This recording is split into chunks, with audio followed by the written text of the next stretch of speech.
Hi, my name's Roz Daly. I live north of Toobeah and south of Londonderry on a property called Crescentvale in the Weir River catchment. On Crescentvale we primarily run cattle.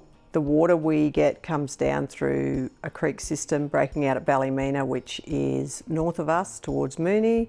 There are two major creek systems, the Minnell Creek and the Uragoa, which we call the Tin Can locally, that cut us off to the south, and the Weir River cuts us off to the north. So in a big flood, at most it's probably waist deep through the watercourses or a bit deeper, but the house yard doesn't become inundated. The tennis court area does, the shed certainly does, and all our other infrastructure is impacted by water.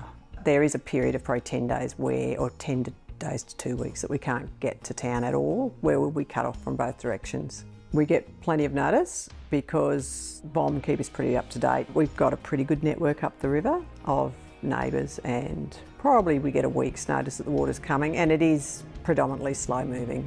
One of us will go to town and stock up on 4 bags of dog biscuits. We do an order, bread, milk, tin food, and then we just start in the shed just lifting it up, and you don't have to lift it up very high, probably a couple of feet. Then we just make sure the gates are open so the stock can take themselves to high ground, because they'll tend to take themselves to high ground. But yeah, there is a bit of a checklist, and we haven't had it come into our house yard yet, but I'm thinking as each flood changes, yeah. So we just lift up. The first flood we did lift everything up downstairs, and we went over to our neighbours who were away and lifted all their stuff up too. We probably overcompensate when the water's coming. Every day we just go out and check on our livestock, and yeah, but it's just you just have to be patient. You can't make it go away. It's not going to go away.